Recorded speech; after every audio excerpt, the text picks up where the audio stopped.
con su puntaje, me faltaría una escala.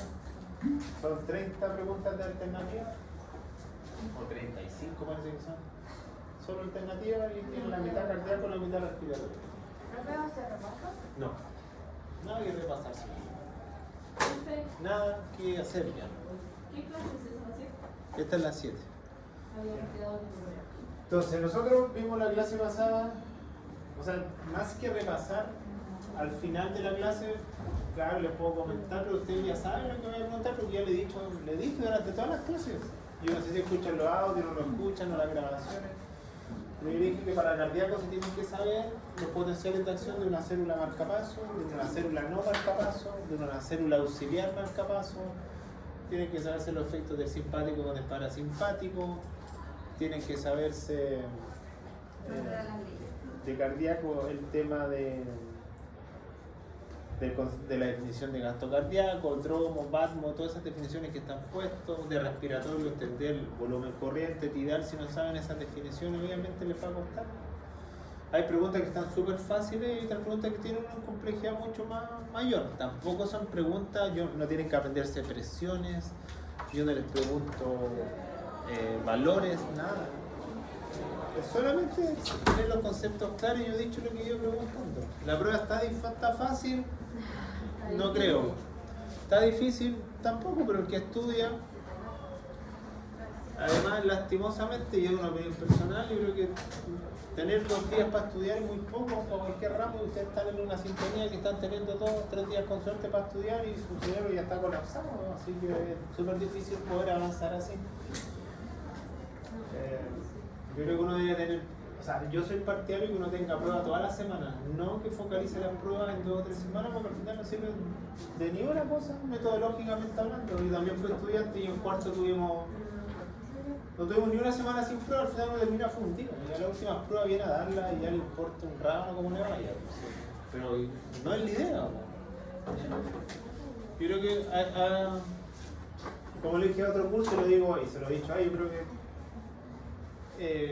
con Sebastián había más orden para la fecha de las pruebas, pero con Sebastián era más difícil abordarlo, porque Sebastián es más cerrado. Cristian, que fue compañero mío en la U, él es más accesible, pero claro, esa accesibilidad genera desorden, porque hay cursos que tienen 5 pruebas a la semana. Ahora, 3 pruebas a la semana no se puede, pues, es inconcebible. O sea, yo creo que habría que hacer una fusión de la personalidad de Cristian y la planificación de Sebastián y sería espectacular. Pero yo creo que ha existido un desorden importante con eso. Espero que no repercuta en funcionamiento. Además, este ramo, bueno, no es lo que ustedes quieren escuchar, pero este ramo igual hay semestre verano. Este ramo, si hay, se va a dar. Y yo ya lo tengo que dar, ya me dijeron. Si está disponible, dije que sí. Pues. El problema que hay creo que son un día completo de clase. Más. que es intensivo. Sí, pues, pero la idea es que no hacerlo. Yo no quiero hacerlo, venir en enero para acá. Quiero estar en mi casa. Pero bueno. ¿Profe, qué tiempo es eso? Ah, que aquí no me dice, muestra la diapo. Porque la estoy buscando en la clase 7. Sí, tiene que estar, porque está más adelante, yo la digo. Ah, ya no sé. Ya, la clase pasada nosotros nombramos que el riñón recibe el 20 al 25% de la sangre, que es un órgano que pesa entre el 0,4 y el 1% del peso vivo. Nombramos que tenía 6 funciones, no solamente la función de filtrar, y habíamos alcanzado a ver el glomérulo, vimos el hecho de las presiones hidrostáticas, presiones que se oponen a la filtración, vimos qué cosas se filtraban de acuerdo a su carga, a su tamaño, y quedamos en la reabsorción tubular y vimos solamente el túbulo contorneado proximal. Nos faltaban todos los otros túbulos habidos por haber. Este PowerPoint es muy grande porque en realidad este es el PowerPoint que yo le hago a clases de posgrado, entonces si lo hice a primero tendría que sacarle muchas diapos, por eso yo voy desordenado, pero me voy focalizando en lo que tienen que aprender. Entonces, antes de seguir avanzando, que vuelvo a repetir, vamos a ir viendo túbulo contorneado proximal, que la semana pasada ya vimos que el 65% del agua se absorbe ahí. Y ya se absorbe el 99,9% de las proteínas y la glucosa. Y que también se reabsorben iones. Esos iones que se reabsorben, los mismos sodio, potasio, cloro, bicarbonato, magnesio, entre otros. Eso es lo que habíamos alcanzado a ver en una fotito. Quizás yo me fui a esa parte en el último sector, pero quiero explicar un proceso inicial de cómo se reabsorbe, porque una cosa es yo reabsorbo ahí, pero ¿cómo lo hago? Porque obviamente estas reabsorciones tienen alguna forma para explicarlo, y aquí va a ser un poco chino, pero lo vamos a tratar de explicar desde el punto de vista en español, como digo yo. Voy a explicar eso y después pues, seguimos avanzando por sistema. Entonces, ¿qué es lo que muestra acá? Y por algo la materia inicial pasa cosas no de esta clase, sino que la materia inicial uno pasa al transporte pasivo, transporte activo. Uno dice, ¿para qué me pasan esa cuestión? Que ya me la pasaron en el colegio. Entonces acá lo que tenemos que ver es lo siguiente. Entonces tenemos, un dibujito, no es mi fuerte, pero tenemos un túbulo contorneado de cualquier tipo, que como es túbulo tiene un epitelio, y lo que nosotros estamos tratando de hacer es cómo las cosas que están acá se reabsorben al capilar que está acá. Esa reabsorción tubular. Cuando cosas que están en un túbulo yo las recupero y las devuelvo a la sangre. Ese proceso es lo que se llama reabsorción. Tubular porque se reabsorbe del túbulo al capilar. Pero ¿cómo se hace esto? Y aquí viene la explicación. Para entender cómo se hace hay que dibujar, hay que ponerle un zoom a esta célula que está aquí. La hacemos acá. Y estas células epiteliales tienen dos formas por las cuales pueden atravesar las moléculas. Pueden atravesar transcelularmente, es decir, a través de la membrana, transcelular. O la segunda manera que existe es que como son células epiteliales y están células íntimamente unidas, pueden atravesar intersticialmente.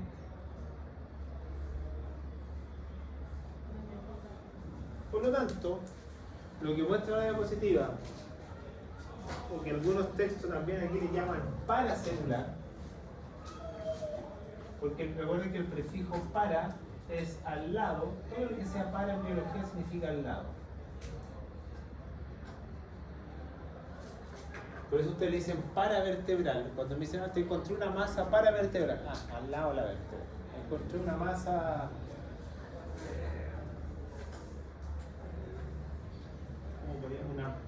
El animal, la hembra tiene una parametritis, tiene inflamado al lado del útero. El prefijo para siempre es eso. Por alguna anatomía también esos prefijos debiesen ser pasados. El para, el peri, el supra. Por eso hay unos músculos que no hay que ser tan magos, supraespinosos, sobre la espina, supraespinosos, bajo la espina, para no sé cuánto, al lado de la cuestión, peri alrededor, y así sucesivamente. Entonces, si estas son las células, bueno, aquí me falta dibujar los núcleos, esas son las dos formas por las cuales se puede reabsorber, transcelularmente e intersticialmente. Acá lo muestra el dibujito, por lo tanto, si ven el dibujito, que lo voy a explicar con el mouse, dice aquí claramente lo siguiente: ¿quién me está llamando? Déjeme contestar. De la urgencia del colegio, Aló. ¿Qué le pasó a Lenzo? ¿Qué le pasó allá? ¿Ya me sale sangre? Ya. Oye, que dígale a ese cabro que va a estudiar y no a caer. No va a jugar rugby, dígale. Ya, gracias. Chao.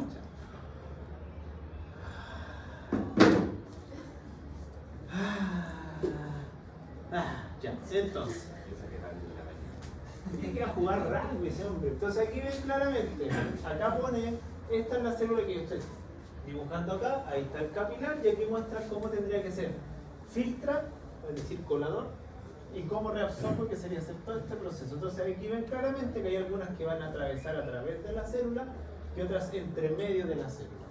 ¿De qué va a depender cómo se reabsorbe? Depende de la molécula. Entonces, esta no creo que tenga necesidad de explicarla, porque el agua se reabsorbe por osmosis. Difusión pasiva. El agua se mueve de una zona de mayor concentración de agua a una zona de menor concentración de agua. Los iones también se mueven por difusión pasiva. dependiendo del ion, porque también hay iones que se mueven por transporte activo. ¿Qué es lo que quiero tener claro? Que yo en ninguna parte de la prueba le voy a preguntar, ¿será pasivo o será activo? No, lo que tienen que entender es que como hay transporte activo o hay transporte pasivo, también hay gasto de ATP. Por eso esta célula tiene que ser una célula muy aeróbica para producir energía para hacer todo este proceso. Entonces vamos a ver qué cosas hacen paracelular y qué cosas hacen transcelular. Usted entendiendo esto, ¿quién puede pasar paracelularmente? Alrededor, en el intersticio. Cosas grandes, cosas chicas. Si ven un espacio intercelular ultra pequeño, porque recuerden que la profe o el profe del ramo de histología le pasó que si una célula que tiene ideal, tienen enidesmosomas y tienen uniones intercelulares. O sea, esto sería pasar paracelularmente. ¿Qué cosas pueden pasar paracelularmente? ¿Será una proteína? ¿Podrá pasar una glucosa por ahí? ¿Podrá pasar alguna macromolécula? ¿O tendrán que pasar agua o iones? Que son más chiquititos. Agua y iones más frecuentes. Y transcelularmente tendrán que pasar moléculas que sean más grandes. Porque obviamente hay moléculas que son tan grandes que no tienen otra forma de atravesar una membrana que con un cotransportador. Y ahí vamos a ver cuáles son y se van a tener que aprender lastimosamente algunas de ellas, pero yo les recalco cuáles son. Entonces la reabsorción no es, filtré algo y después lo recuperé. No. Por eso piensen en el siguiente ejemplo. ¿Qué pasa si a esta célula llamada epitelial le fallan los mitocondrias? ¿Qué es lo que no va a poder producir esa célula? ATP. Y se necesita recuperar por transporte activo. ¿Qué va a pasar con ese transporte? No se va a poder hacer, porque si no hay ATP no hay transporte activo. Entonces hay cosas que si se daña la célula no se van a poder hacer. Lo importante que la reabsorción es recuperar lo que estén con el túbulo, en el lumen del túbulo y devolverlo a la sangre. Y eso es lo que hace este proceso. ¿Vamos bien? Entonces, vamos a ver los mecanismos y cuáles se tienen que aprender. Por eso ahí dice, letra A, dice, ¿cómo se reabsorbe? A través de la membrana del epitelio tubular. A través de la membrana de los capilares. ¿Y ahí? Porque miren, todo lo que tiene que atravesar esta cuestión, tiene que atravesar la membrana de la célula y después tiene que atravesar la membrana del epitelio para recuperar completamente la molécula. No es tan sencillo, pero esto lo hace ahí, está, para el que le gusta más con dibujitos. Hay cosas que se absorben paracelularmente como el agua y los solutos a través, y hay otras cosas que se reabsorben transcelularmente.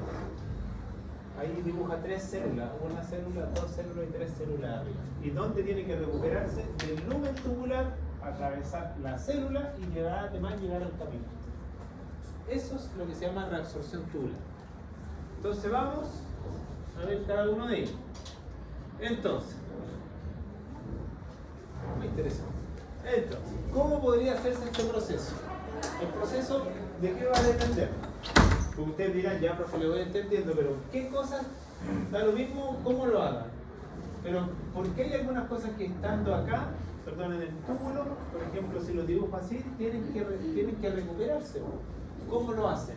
Lo hacen a través de gradientes químicos y gradientes eléctricos. Y también gradientes de concentración. Lo explico para que quede claro. ¿Qué moléculas son las que atravesan más fácilmente? ¿Las positivas o las negativas cuando filtran por el colágeno? Las positivas. Entonces, si atraviesa mejor las positivas, ¿cuál será la carga eléctrica de una célula común y corriente? Negativa. Entonces, aquí hay un potencial de acción negativo en la membrana.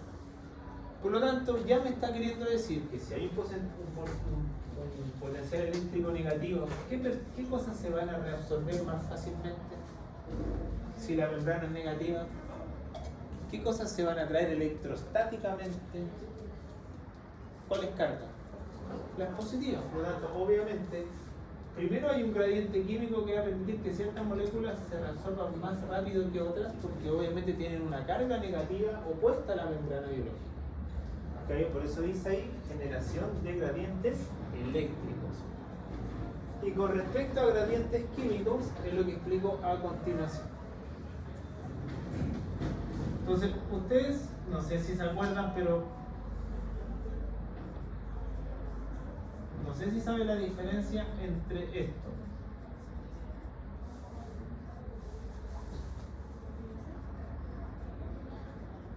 ¿Sabes la diferencia entre un transporte activo primario y un transporte activo secundario? ¿O alguien se recuerda o le suena? ¿Qué es lo que tienen en común los dos? Los dos necesitan energía, ¿cierto? ¿Pero por qué existiera uno primario y después otro secundario? ¿Por qué no existe uno solo? No. ¿Cuál es el transporte primario? El transporte primario es aquel que necesita sí o sí ATP. Es decir, necesita una molécula de fosfato que es la que le va a dar la energía para funcionar.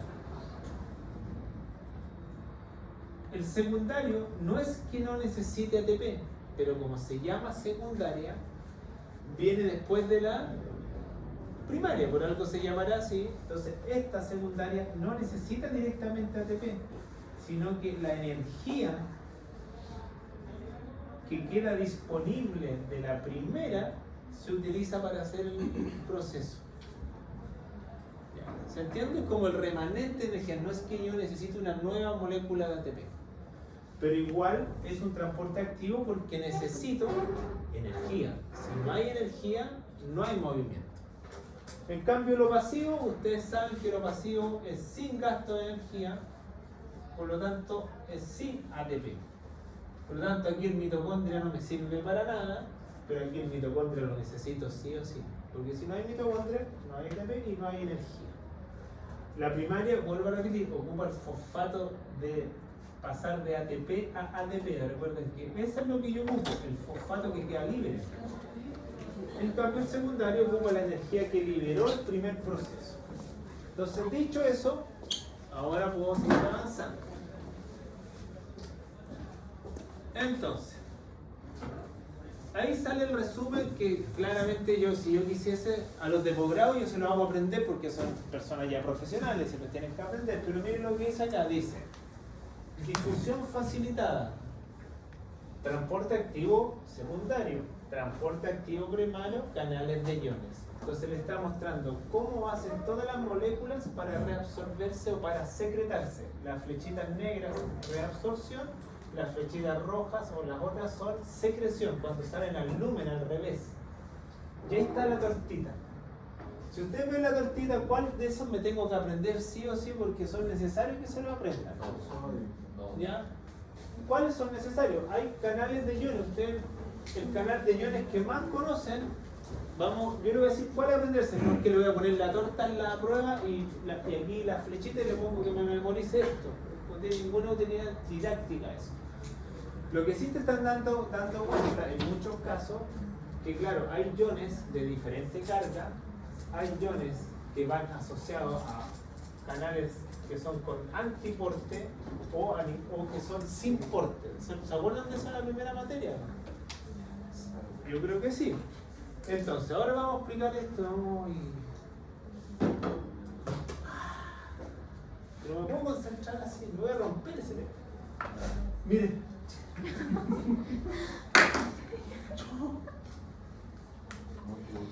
No tenemos ni borrador. No se puede trabajar. Universidad acreditada sin borrador. Entonces, ¿cuál de esos me importa que ustedes aprendan y que sepan sí o sí? El primero y el más elemental de todo y que nos pasa acá en el colegio se llama la bomba sodio-potasio ATPase. La primera que nos pasa. Voy a anotar los que se tienen que aprender en la pizarra y después vamos a ir a la tortita que está en la diapositiva. El segundo que se tienen que aprender es el cotransportador. Dice cotransportador, es decir, que son dos moléculas de sodio más glucosa o sodio más aminoácidos. En todo caso, igual está por ahí, tiene que estar anotado. Cotransportador. El tercero es el que aparece en la pizarra, que es el que hace el intercambio entre iones hidrógeno y bicarbonato, que también hay que aprenderse. En este caso, este es como un antiporte. Estos de acá son sin porte.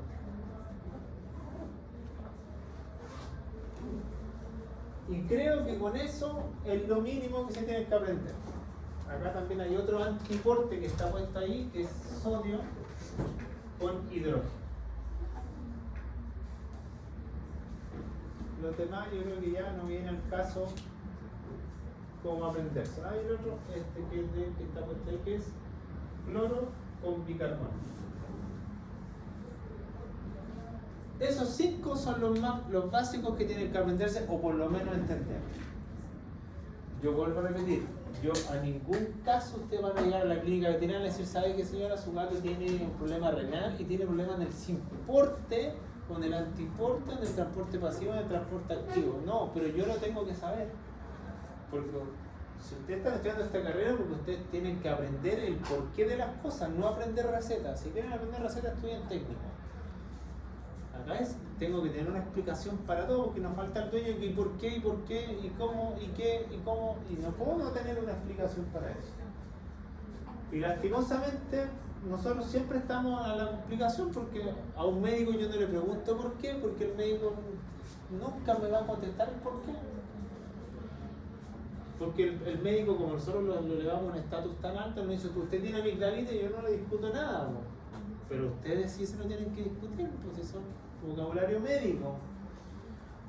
Yo voy al médico a pelear con él, no a pelear, pero a que me explique bien, pues si para eso le estoy pagando. Pero ¿y por qué? ¿Y por qué me pasa esto? Porque y a algunos ya como que no les gusta mucho, se enfadan en su resto. Aunque da lo mismo que en todo caso.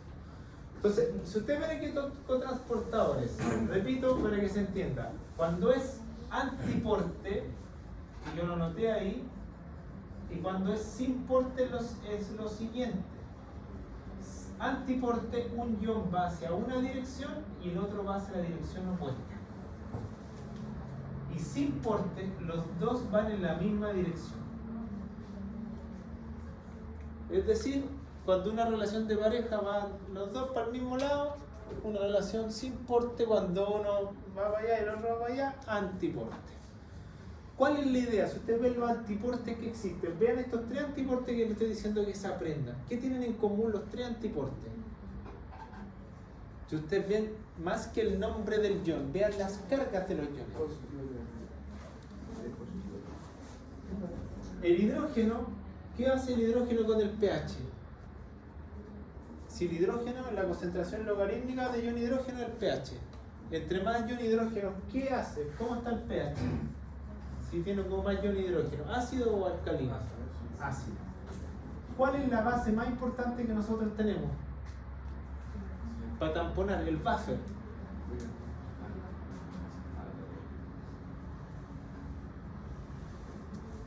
Por lo tanto, cuando ustedes aprendieron en la primera prueba, para la primera prueba que yo le preguntaba, ¿cómo hace el riñón para ayudarnos con el pH?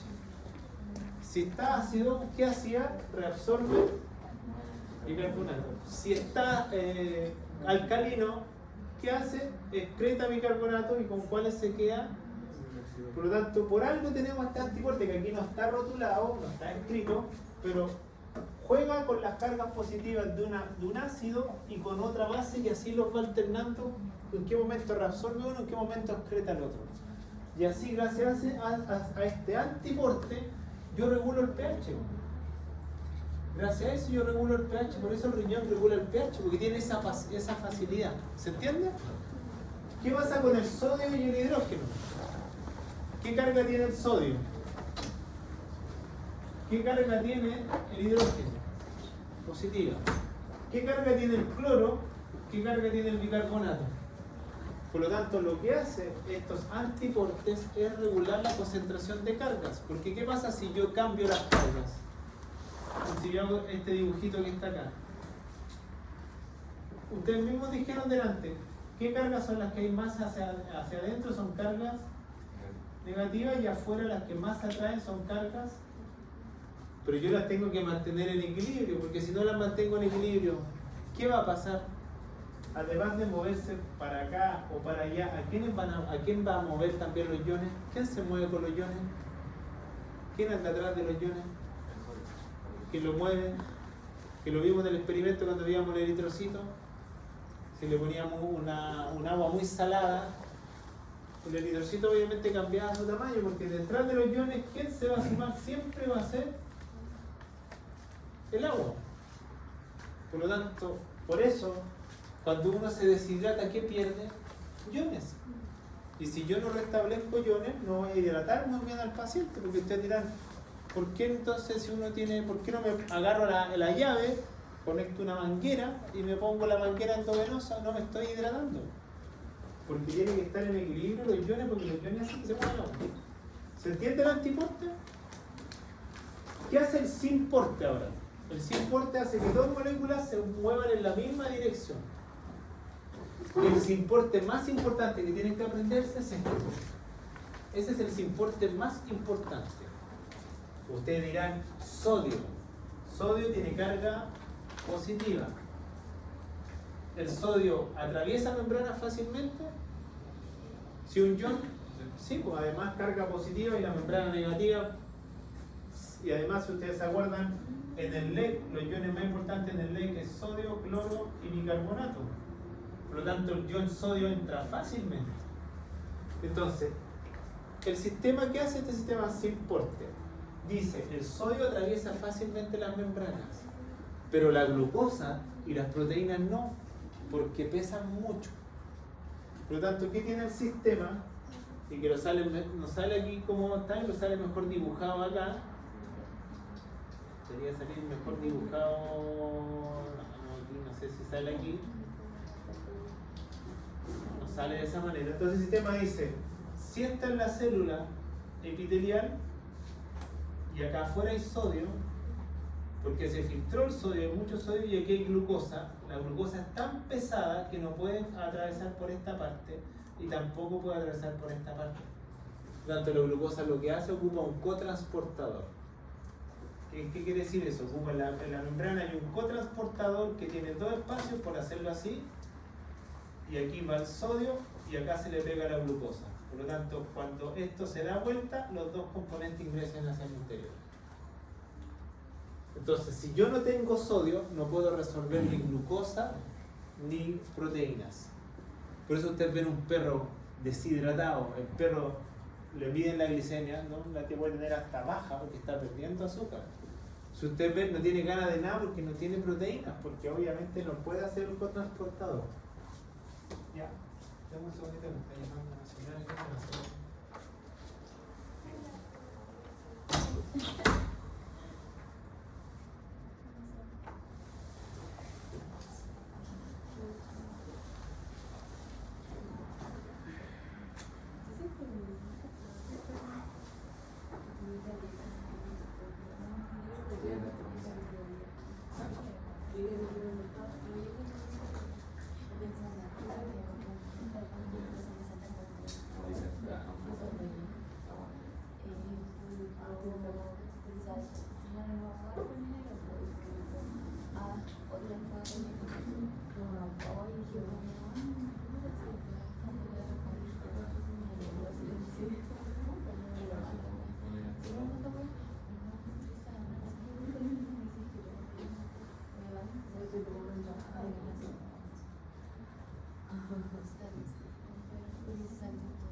Ya, entonces, este cotransportador lo que hace es que un sodio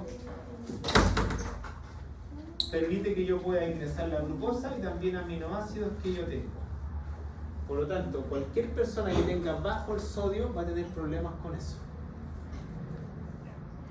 Y estos son los que tienen que aprenderse. Y ustedes lo saben de biología. ¿Qué hace la bomba sodio-potasio ATPasa? ¿Qué hace la bomba sodio-potasio? Vista en biología, en el cuarto medio, primer año de la U, la que hace es regular las concentraciones de sodio y potasio en el LED y en el litro. Pero es un antiporte, porque expulsa sodio, retiene potasio y así lo va moviendo. Yo creo que esa bomba se la pasaron, yo creo que en algún momento. Y esta bomba, aunque ustedes no crean, consume el 70% del ATP de la célula. O sea, del 100% de energía que produce la célula, esta bomba se lleva el 70% de la energía. Entonces ahí ustedes van viendo, hay muchas formas más. Pero dice claramente cuando es transporte activo primario, que es lo que yo anoté en la pizarra, ¿qué dice que es lo que consume? ATP.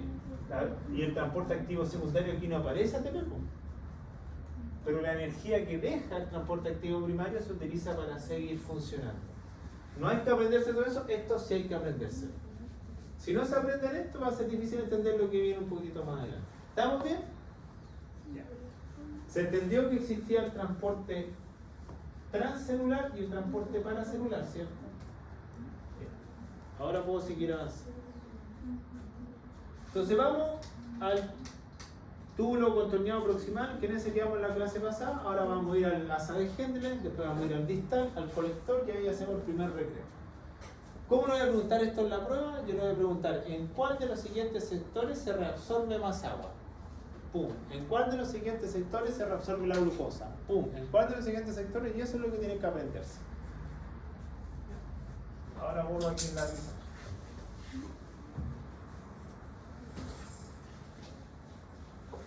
Ya. Vamos. Entonces, vamos ahí en el dibujito. Disculpe, me traje el puntero, pero está de color oscuro el sector del cual estamos hablando. Está arriba el nombre del túbulo que estamos hablando. Y acá en medio sale lo mismo que yo anoté en la pizarra, donde dice claramente aquí: la célula, si es así, se llama transcelular, si es por el lado, se llama paracelular. Aquí nos muestra el detalle de eso. Y todo lo que sea de aquí hacia afuera es reabsorción, todo lo que sea de aquí hacia adentro se llama secreción. ¿Ya? Entonces, del túbulo contorneado proximal, en la prueba, tiene que acordarse lo siguiente, que es lo más fundamental. ¿Dónde se reabsorbe el mayor porcentaje de agua? Es acá. El 65% del agua que pasó por el colador y ya lo recupero al tiro. Lo segundo, lo anoté recién en la pizarra, el 99,9% de las proteínas y la glucosa se reabsorbe acá. Pero se hace gracias a este cotransportador sodio más glucosa, sodio más aminoácido. O sea, por más que yo haya filtrado toda la glucosa del mundo y por más que yo haya filtrado toda la proteína del mundo, si no tengo ese cotransportador no puedo recuperar el azúcar y las proteínas. ¿Ya? Por eso vuelvo a repetir, un perro deshidratado no tiene ganas de nada porque no tiene glucosa, no la está reabsorbiendo porque tiene bajo el sodio. Por eso el perro pierde peso, un perro deshidratado, porque además de que el 60% del peso vivo es agua, también no recupera las proteínas. Por eso un animal que no se está alimentando o una persona que no se está alimentando está jodido. ¿Ya? Porque las huelgas de hambre existen, pero las huelgas de agua no existen. ¿Ya? Esas que dicen huelga de hambre, hambre, no agua. Una persona 72 horas sin agua y sin alimento, porque no entra agua por ninguna manera, ni bebiendo ni por el alimento, se va a morir. La mayoría de la gente después muere por deshidratación, más que por no comer. Por eso los perritos con parvo a mí no me importa que coman. Claro, los mando para la casa cuando ya comen solos, pero me importa que esté hidratado, porque si no está hidratado se va a morir. Por eso pasa a segundo plano el comer o no comer. ¿Sí? A todos nos ha pasado cuando estamos un cuadro diarreico, la dieta blanda da lo mismo, lo que importa es que tengo que hidratarme. Y si no, suero, no tengo otra opción. Entonces dice 65% del agua y el sodio se reabsorbe, como dice claramente, aquí dice cotransportador sodio, glucosa, sodio, aminoácidos. Por lo tanto acá se reabsorbe el 99% de eso. Y también se reabsorben iones como el cloro, el bicarbonato y el potasio. Pero en la prueba lo más importante es el porcentaje de agua y que toda la glucosa y todas las proteínas se reabsorben ahí. ¿Estamos claros hasta ahí? ¿Sí? Entonces ahora vamos a pasar al asa de Hendler, la parte descendente, la parte ascendente y después el contorneado distal y el colector. Y después podemos hacer una imagen resumen que hace que se aprendan todos estos pasos y que tienen que aprenderse. Usted dirá, profe, ¿me sirve esta materia? Estoy en segundo, ¿para qué mierda me sirve? Cuando ahora antes de hacer un examen de orina de una paciente, usted mismo, y en el examen de orina dice que ustedes en su orina tienen el azúcar muy alta en la orina o tienen las proteínas muy altas en la orina, a lo mejor aquí está el fallo. Porque acá se debiese reabsorber toda la glucosa y todos los aminoácidos si es que está la nefrona sana. Si no es porque puede que esté fallando aquí. El examen de orina no es para ver cómo lo vimos en el laboratorio, positivo o negativo, tengo que interpretarlo. Voy a decir, si no, a lo mejor no me hago el examen. ¿Se entendió en primera parte? Entonces, en este sector se reabsorben activamente y pasivamente agua y iones. ¿Ya? Y ahí están anotados, por último, incluso se aprende en la imagen, de aquí está. Pero esto es lo más importante que se reabsorbe, pero el 65% del agua del 100% acá, 99% de esto. Vamos al segundo sector. Y ahí al medio dice algo que es una palabra técnica. ¿Qué significa isosmótico? Porque alguno dirá, no, le tendría que haber llamado la atención que dice una palabra isosmótico. ¿Qué era isosmótico? ¿Qué era hipotónico? ¿Qué era hipertónico? Entonces, iso, hipo e hiper. Cada tortita que vamos viendo más adelante, al medio dice ese concepto. ¿Qué quiere decir con esto? Que en este sector, es decir, apenas terminó el glomérulo y viene el túbulo contorneado proximal, la osmolaridad. ¿Qué era la osmolaridad? ¿Qué era algo osmol? La concentración. La concentración de solutos disueltos en un solvente. Entonces, ¿qué es lo que quiere decir la palabra isosmótico? Que le está comparando cómo está la osmolaridad en el túbulo contorneado en relación al plasma del paciente. Entonces, si les dice isosmótico, ¿qué está queriendo decir? Que cómo está la concentración de soluto en el túbulo contorneado proximal con respecto al plasma. Igual, similar, ¿cierto? Porque la palabra iso es similar. Entonces, en el túbulo contorneado proximal la osmolaridad es similar al plasma. Vamos al segundo sector. Miren el segundo sector aquí. Y aquí está el famoso y enredado y que muchas veces no entendido asa de Henle. Entonces acá tenemos, primero arriba dice asa descendente delgada y acá abajo dice asa ascendente gruesa. Recuerden que el asa algo tiene, pero miren los dibujitos de las tortitas de los dos lados. Miren el dibujito de la tortita de arriba, miren el dibujito de la tortita de abajo. ¡Ay, constitución! ¿Qué onda? ¿Qué se llama? Entonces, dice que el asa de Henle tiene tres porciones, lo dice el texto de arriba. Tiene una porción descendente, delgada, una porción ascendente delgada y una porción gruesa ascendente. El asa de Henle se divide en tres partes, 1, 2 y 3. Y durante ese trayecto pasan cosas diferentes. Entonces veamos la primera parte. Porción descendente delgada, por eso se llama PDD. Es decir, esta imagen que está aquí, me estoy refiriendo a este sector delgado. ¿Qué es lo que dice la imagen? Este sector es solamente permeable al agua, es impermeable a los solutos. Entonces usted ve la flechita de arriba.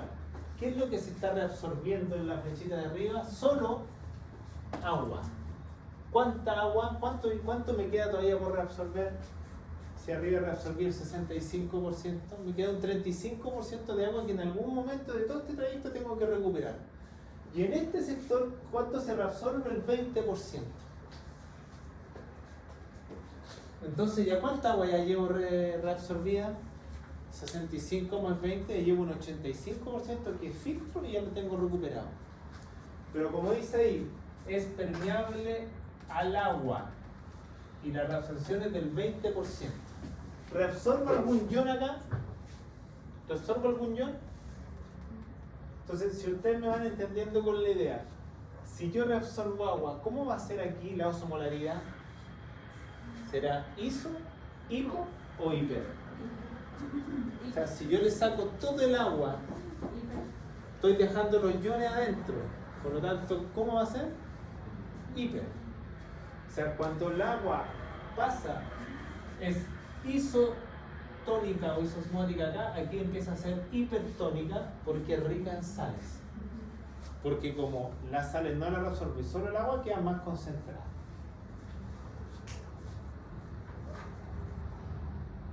Después dice, porción descendente, o sea, porción delgada, a ver, ¿cómo es? Porción descendente, porción delgada ascendente y porción gruesa ascendente son impermeables al agua ahora. Es decir, estas dos partes, esta y esta es impermeable al agua. Es decir, ¿qué significa que sea impermeable? ¿Se reabsorbe el agua o no? No. ¿Pero qué es lo que se reabsorben ahora? Iones. ¿Qué iones? Sodio, cloro, potasio, calcio, magnesio, bicarbonatos. Por lo tanto, ¿cómo va a ser ahora el sector hipertónico, isosmótico o hipotónico?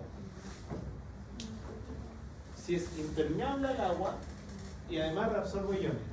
Bueno, ahí lo está tocando en todo caso. Hipo. Entonces, como ustedes se van dando cuenta, para ejemplificarlo de otra manera, en el túbulo contorneado proximal, yo reabsorbí el 65% del agua, reabsorbí toda la glucosa y todos los aminoácidos, reabsorbí también iones, sodio, cloro, potasio, y acá es isosmótica.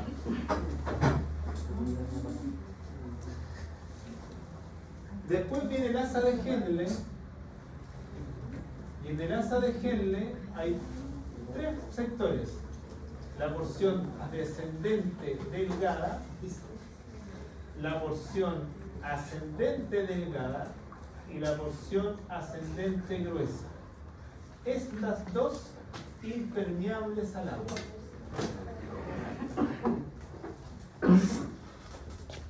Y la de arriba es permeable al agua.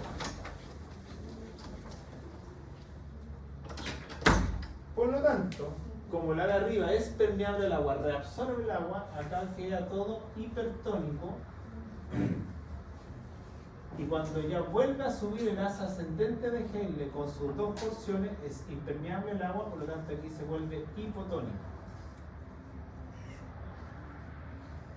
Y acá, en estas porciones también se reabsorbe sodio, cloro, potasio, bicarbonato, magnesio, calcio, etcétera, etcétera.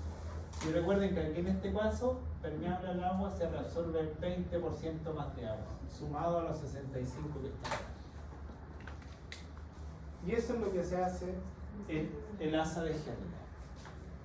Por lo tanto, cuando ustedes hagan, no sé si se acuerdan en el práctico, agarramos una gotita de orina, la poníamos en el refractómetro, ustedes se ponían en contra de la luz y veían la densidad. ¿Quién le da la densidad a la orina? Es el asa de Henle. El asa de Henle es el encargado de darle la densidad y la concentración de soluto a la orina. Porque tiene sectores que le gusta solo el agua y tiene sectores que solamente le gusta el soluto. Y ahí es donde se concentra. Vamos al túbulo ahora contorneado distal y el colector y se termina toda la nefrona. Y vuelvo a repetir, el abrollo lo va a preguntar así. Y está anotado en la pizarra, está anotado cuál de estos sectores es impermeable al agua. Y ahí le tengo el proximal, distal, asa de Henle delgada, gruesa. ¿En cuál de estos sectores se resuelve el 20% del agua? ¿En cuál de estos sectores está hipertónico la zona tubular? Y está todo anotado en la diapo y en la pizarra. Vamos al túbulo contorneado distal. Acá ahora escribo túbulo contorneado distal. El túbulo contorneado distal lo único que reabsorbe son iones. Y ahí muestra los iones que va a reabsorber. pero dice claramente túbulo distal temprano, o sea, como la primera porción. ¿Qué es lo que reabsorbe iones? Por lo tanto, si reabsorbe iones, ¿cómo está la osmolaridad acá? Si yo saco sales, ¿cómo estará la tonicidad? ¿Sigue estando hipo, hiper o iso? Si yo recupero sales. Esto es como, disculpen, el ejemplo aquí, yo le estoy sacando la sal, por lo tanto dejando más líquido. Esto está hipotónico todavía. ¿Qué es lo que se reabsorbe? Sodio, cloro, calcio y magnesio. Entonces, en la parte temprana, que ahí sale en inglés como early, porque en la parte inicial solamente se reabsorben solutos. Agua, no. Por lo tanto, el agua acá es impermeable al agua todavía. Vamos a la parte que avanza del túbulo contorneado distal. Y el colector viene, ahí está el colector. Entonces, túbulo contorneado distal. Pero la parte distal, por eso ahí dice late distal túbulo, túbulo distal tardío.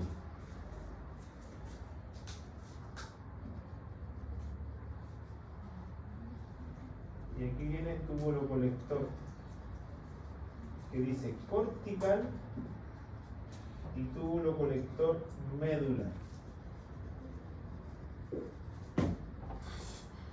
Entonces vean el tardío que dice ahí y ahí sale el dibujito. ¿Qué hace el tardío? Dice claramente ahí, ¿qué es lo que se reabsorbe si ustedes ven en el dibujito? ¿Cuáles se reabsorben? ¿Qué iones? Sodio, cloro.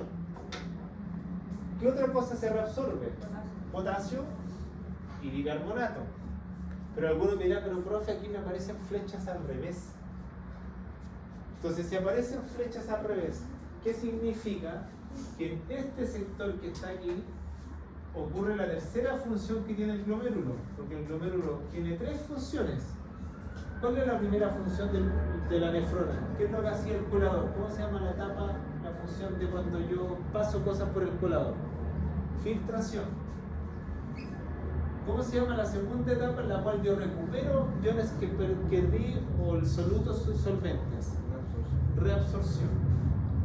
¿Y cuál es la tercera etapa que falta de la nefrona que también cumple? Se llama secreción.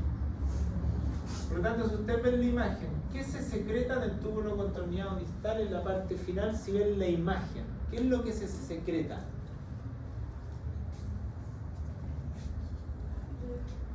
Hidrógenos y potasio. Entonces, y ustedes ven el dibujito. Si se secreta, ¿qué quiere decir con esto cuando se secreta? Que es lo mismo que yo rayé delante. ¿Cómo yo equilibro cargas para que en los dos lugares las cargas me queden iguales? ¿De qué manera yo puedo hacer que, no sé, recuerden que estamos jugando con LIC y LEC? ¿Cómo hago que las cargas me queden iguales en ambos lados de la membrana? Tengo que, para equilibrarlas, ¿cómo lo hago? Tengo que ocupar estructuras que sean antiporte. Entonces, ¿cuál es el antiporte que está funcionando aquí? Este será hidrógeno con bicarbonato y el otro será sodio con potasio. Y así yo equilibro las cargas, porque si no el agua se me va a mover y yo necesito que el agua esté lo más isosmótico posible, porque si no me voy a deshidratar. Por lo tanto, como dice claramente la diapositiva, dice reabsorben potasio y secretan hidrógenos. Y también pasa con el tema de bicarbonato con sodio. Por lo tanto, en la prueba yo le pregunto, ¿en cuál de estos sectores se hace secreción tubular? Yo le pregunto A, asa de Henle, B, nefglomérulo, C, túbulo contorneado proximal, D, túbulo contorneado distal su parte inicial, o E, túbulo contorneado distal y su parte final. En su parte final se hace la secreción. Pero repito, esa secreción es para mantener el gradiente electroquímico entre las dos componentes que son el LIC y el LEC. Por lo tanto, aquí como dice ahí, se secreta hidrógeno. Por lo tanto, si ustedes me siguen con la idea, Si se secreta hidrógeno, acá, ¿qué se le está dando a la orina? Si yo le agrego hidrógeno al líquido, ¿qué es lo que hace el hidrógeno cuando se concentra logarítmicamente? Y que nosotros lo medimos con tirita. El pH. Por lo tanto, ¿qué sector le da el pH a la orina? Es el túbulo contorneado distal, su parte final. Por lo tanto, cuando ustedes le toman el pH a la orina, cuando le hicimos el experimento tomándole al gato o a la persona que nos donaron la sangre, o sea, la orina, perdón, ¿qué hacían ustedes cuando medían el pH? Además de decir de qué color es, están evaluando indirectamente si este sector está haciendo su función. Si está muy ácido, ¿qué significa? Que se está secretando exceso de hidrógeno. Si falta, o el pH está muy alcalino, significa que algo pasa con este cotransportador. ¿Se entendió? Pero no quiero entender esta parte. ¿Ah? No entiendo esa parte de abajo. De los que está aquí. ¿Esto? Eso Es que ahora estamos viendo esta parte que está aquí. Entonces, el tardío, dice, en todo caso dice, túbulo distal tardío y túbulo colector, que sería este cortical. La función de este sector es secreción tubular y la otra función es darle el pH a la orina. Esa es su función más importante. Por lo tanto, para que vean, o sea, todo lo que nosotros hicimos en el práctico de orina no es, la orina está buena o está mala. Si yo veo el pH y está dentro del rango, este sector está funcionando bien. Si yo veo el anterior, donde dice la densidad de la orina, la concentración, el asa de gel está bien. Oye, no hay glucosa ni proteína en la orina. Entonces el túbulo contorneado proximal reabsorbió la glucosa. O sea, todo tiene una explicación porque estoy evaluando la nefrona por partes. Lo que pasa es que en el examen me vienen todos los parámetros juntos. Pero el veterinario, si ustedes le hacen ese raciocinio, no tiene idea de la interpretación. Y eso es lo que ustedes yo quiero que aprendan porque esa es la parte más importante de esto. Y la última parte, para hacer el recreo, miren el túbulo contorneado cortical, pero ahora medular. Es este el que estamos viendo ahora. Miren las funciones que cumple, si ustedes lo ven ahí. ¿Cuál función cumple? ¿También hay secreción ahí? Se ve el dibujito cortical de la corteza, medular de la médula del riñón. Miren el túbulo contorneado medular colector. ¿Qué función cumple, si ustedes dijeran? ¿Hay secreción tubular ahí? ¿Hay secreción tubular? ¿Sí o no? ¿No? ¿Y si miran la flecha? Sí. ¿Qué es lo que secreta? Hidrógenos y reabsorbe bicarbonato. Y aquí, ¿qué más? Lo que regula también el pH. Cuando había acidosis y alcalosis, ¿cómo el riñón ayudaba? Ayudaba en este sector nomás. ¿Qué otra cosa se reabsorbe en este sector? Que llevamos un 85%. Nos faltaba un poquitito más que recuperar. Si yo recupero el 65% de agua acá, 20% de agua, ¿dónde recupero el otro porcentaje? En este sector. Pero ¿cómo lo recupero? Con una hormona. ¿Cómo se llama esa hormona que está ahí? Que nosotros la vimos cuando veíamos el nivel de hidratación de un paciente. Los que toman cerveza hacen lo contrario a eso. Porque la cerveza, ¿por qué a nosotros nos da deshidratación? Porque la cerveza inhibe a la antidiurética. Por eso cuando uno toma cerveza va continuamente al baño. Y no es que, porque te dices, tomé mucho líquido. Sí, pero inhibe a esta hormona. Y esta hormona que se llama ahí, se le llama antidiurética, ADH, antidiuresis o vasopresina. Y lo que hace la vasopresina es reabsorber agua. ¿Y dónde se hace? En el túbulo colector. Por lo tanto, si yo le puedo preguntar en la prueba súper sencillamente, ¿en cuál de los tres sectores siguientes se reabsorbe agua? ¿Y cuáles serían esos tres? Túbulo contorneado proximal, asa descendente delgada de Hedle y túbulo colector medular. En todas las otras partes yo lo que recupero son iones o secreto cosas, pero el agua no la vuelvo a recuperar más. ¿Se entendió? Entonces ahí dice, se reabsorbe sodio, cloro, se recupera el agua pero por una hormona y está el antiporte bicarbonato con hidrogenones, por lo tanto ahí mantengo el pH. Y todo eso lo hace el sector, lo hace la nefrona todo el día cada vez que produce orina. Por lo tanto, para resumir y hacer el primer recreo de gente que llega, ahora que quiere, si hago el siguiente resumen para que pongan atención a lo que traté de explicar y entiendan. ¿Cuál es el sector que regula el pH de todos los que están acá?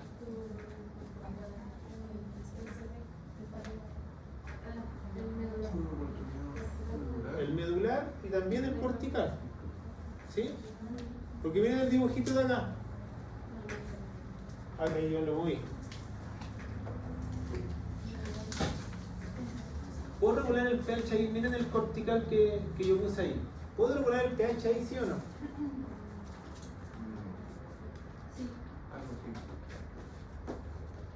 Hidrogeniones, pH. Bicarbonato, también regula pH. Entonces, en estos sectores que está acá, en estos dos, se regula el pH. Y acá reabsorbo agua por la antidiurética. ¿En cuál de la nefrona yo recupero glucosa y aminoácidos? ¿En cuál de toda la nefrona? Hay que hablar de verlo sin aprender en la pizarra, de lo que entendieron. ¿Dónde reabsorbo el azúcar y recupero la proteína? En el túbulo contorneado proximal. ¿En cuál recupero la mayor cantidad de agua? Túbulo contorneado proximal. ¿En cuál le doy la densidad a la orina? En el asa de Henle. ¿En cuál yo le doy, recupero agua por una hormona, por antidiurética? En el túbulo cortical, pero medular. ¿En cuáles son los tres sectores que recupero agua? 1, 2 y 3. Entonces ustedes van viendo que el riñón en su nefrona, cada sector tiene una función en particular. Pero lo que quiere hacer la nefrona es filtrar cosas para eliminar cosas de desecho, reabsorber cosas, pero no desequilibrar la parte osmótica, ni tampoco desequilibrar la pérdida de alguna estructura. Por eso una persona que tiene problema renal se tiene que ir a dializar porque su riñón no está haciendo ninguna de estas tres cosas. ¿Se entendió? En la prueba va a estar preguntado como yo lo estoy haciendo ahora. No le voy a preguntar, dibújeme la tortita que está acá, no. Yo les recomiendo a los que tienen los PowerPoint, hagan lo siguiente. Cada uno de estos sectores en las diapos sale con un color, pónganla acá al ladito de la función más importante. Y esa función no se le va a olvidar nunca. Porque si yo le pongo, y con esto así, ahora voy al recreo, yo pongo acá. Por eso en la práctica de orina yo le dije, las cosas más importantes de la tira reactiva a mirar son pH, densidad, glucosa, proteínas, y esas cuatro cosas le dije son las más importantes de estas tres conceptos que tiene la tira reactiva. Porque gracias a estas cuatro cositas yo estoy evaluando la nefrona. Entonces, para soplárselo más aún, porque hay algunos que necesitan más, si yo digo glucosa y proteína, estoy evaluando el túbulo contorneado proximal. Si yo veo densidad, estoy evaluando el asa de Henle.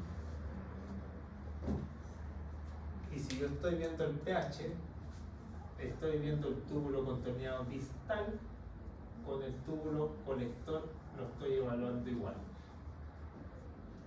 Por lo tanto, si un animal tiene alterado esto, yo ya sé qué sector de la nefrona puede estar dañado, pero la única forma de confirmarlo es por biopsia. Pero tengo el raciocinio de, esto puede estar malo, esto le puede estar fallando. ¿Y aquí otra más salía en la tira reactiva? Salía sangre, pero eso tiene que ver con alguna infección, saldrían leucocitos, que es el glóbulos blancos, pero eso no tiene absolutamente nada que ver con la funcionalidad de la nefrona, es por otras causas que pueden aparecer en la orina. Por eso es lo mínimo que se deben aprender. ¿Ya?